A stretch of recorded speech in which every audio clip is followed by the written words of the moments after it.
أعوذ بالله من الشيطان الرجيم সকালে ঘুম থেকে উঠে দেখা যায় অলৌকিকভাবে মেয়ে থেকে ছেলেতে রূপান্তরিত হয়েছে আখি নামের এক কিশোরী। বিস্ময়কর এই ঘটনা জানাজানি হওয়ার পর থেকে ওই কিশোরীর বাড়িতে ভিড় করছেন স্থানীয় উৎসুক জনতা। ১৪ বছর বয়সী আখি হঠাৎ করে মেয়ে থেকে ছেলেতে পরিবর্তন হওয়ায় তার নতুন নাম রাখা হয় তানভীর। অপ্রত্যাশিত এই ঘটনাটি এলাকায় ছড়িয়ে পড়তে ব্যাপক চাঞ্চল্যের সৃষ্টি হয়। পরিবারের দাবি, মেয়ে থেকে পুরোপুরিভাবে ছেলেতে পরিণত হয়েছে আখি। আসলে তো ঘটনা দিয়ে আসলে সত্য ভাই, এখন আর কি বলার আছে ভাই, আর আল্লাহরই মসজিদ, এরা আল্লাহই ভালো জানে, এরা আমাদের জানার আর কিচ্ছু নাই।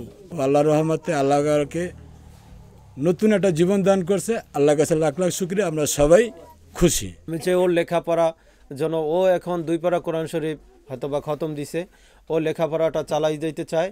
চাঞ্চল্যকর এই ঘটনাটি ঘটেছে পটুয়াখালী সদর উপজেলার ছোটবিঘা ইউনিয়নের হরদকিবাড়িয়া গ্রামে। আখির শরীরে হঠাৎ পরিবর্তন ও কণ্ঠস্বর সহ আচরণগত পরিবর্তন দেখা যায়। প্রথমে বিষয়টি গোপন রাখলেও পরে পরিবারকে জানায় আখি। মাদ্রাসায় ছিলাম, তারপর বাড়ি এসেছি, ওই সময় রাত্রে ঘুমাইছি, তারপর সকালে উঠে এরকম দেখছি। তারপর আমার আব্বু আমার সাথে বলছি, তারপর তারা কারোর সাথে বলে নাই। তারপর আমরা ডাক্তারকে নিয়ে চিন্তা করছি, কারণ অনেকদিন রয়েছে তো, তাই ডাক্তার দেখাইছি। তারপরই ১.৫ মাস আগে এক সকালে ঘুম থেকে উঠে নিজের শরীরে হঠাৎ বড় পরিবর্তন অনুভব করে আখি। বুঝতে পারে সে আর আগের মতো নেই। পরে পরিবারের সিদ্ধান্তে তার নাম পরিবর্তন করে রাখা হয় তানভীর। পরিবার জানায়, শরীরে বড় পরিবর্তন হলেও আগের মতোই সুস্থ আছেন তানভীর। ধীরে ধীরে নতুন জীবনে ফিরেছে সে।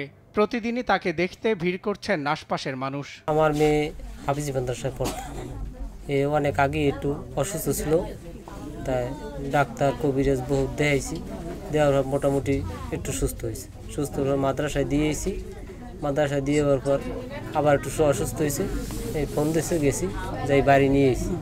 তাই বাড়ি নিয়ে এসেছি, সে রাত্রি ঘুমাইছে, সকালবেলা তার আম্মুরে জানাইছে যে আম্মু আমি এই অবস্থা হয়েছে, পুরুষ হয়ে গেছি।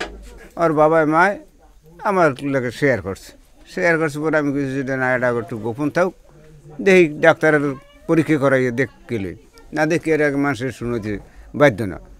এরপর পড়াইলাম ঢাকা পড়াইয়ে ডাক্তার দেখাইয়ে পরীক্ষা নিরীক্ষা করিয়ে এরপরে বাড়ি আনছি, গতকাল বাড়ি আনছি পড়তে লোকজনের কাছে, সবার কাছে জানাইছি। মেয়ে থেকে হঠাৎ ছেলে হয়ে যাওয়ার মতো বিস্ময়কর এই ঘটনাটি অলৌকিক বলে মনে করছেন স্থানীয়রা। তবে সবার প্রত্যাশা তানভীরের সুস্থ, নিরাপদ ও স্বাভাবিক জীবনযাপন। সজল বিশ্বাস, নিউজ ডেস্ক, দেশ টিভি।